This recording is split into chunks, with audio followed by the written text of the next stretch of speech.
If you're a Canadian and you're injured in the United States, you also have rights.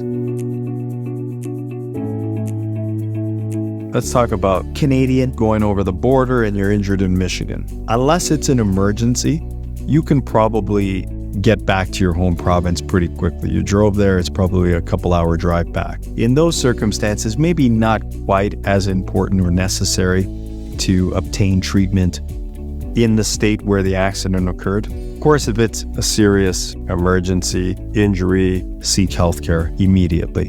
But what if you're traveling somewhere further, like Florida or Texas?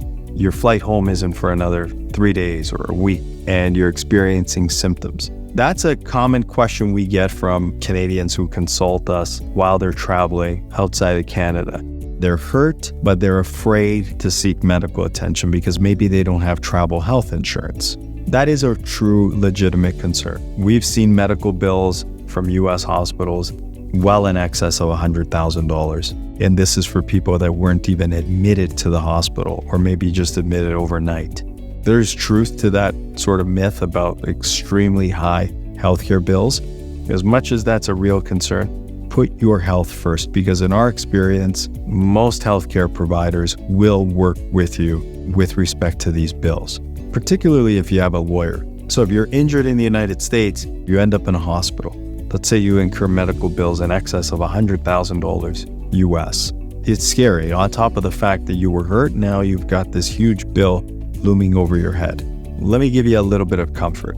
By and large, in our experience, if you have a cause of action or a right, if somebody else is at fault, most healthcare providers will work with you and your lawyer and wait for that bill to be paid, because they know that you will have the right to advance that bill as part of your claim against the at-fault party.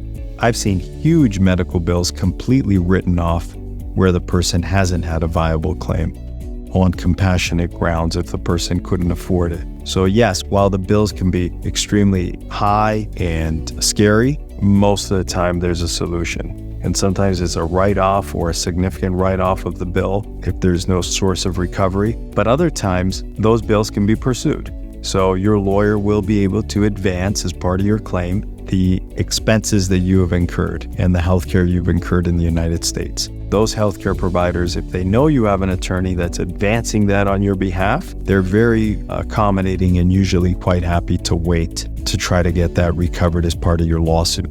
Another common question is, if you're traveling abroad, do you call a lawyer once you get back home in your home state or province? Or do you call a lawyer in the jurisdiction where the crash occurred? There's no real right answer to that. So sometimes people will immediately hire a lawyer because they're afraid they need to get a lawyer before they get back home. They're there now, they're only going to be in town for 3 more days, so they feel this pressure that they need a lawyer now. Sometimes the problem with that is they're not from there, they don't have friends or relatives there, they don't have people that can give them suggestions on good lawyers or lawyers that they've worked with, and so they sort of make an impulse move and just call a phone number that they see on a billboard. While that's okay, I would say don't rush to just call the first number you see. Do the homework, try to find a suitable lawyer. There are circumstances where you may just need a lawyer where the event occurred, where the accident or injury occurred, but then there are circumstances where you actually may need a lawyer in both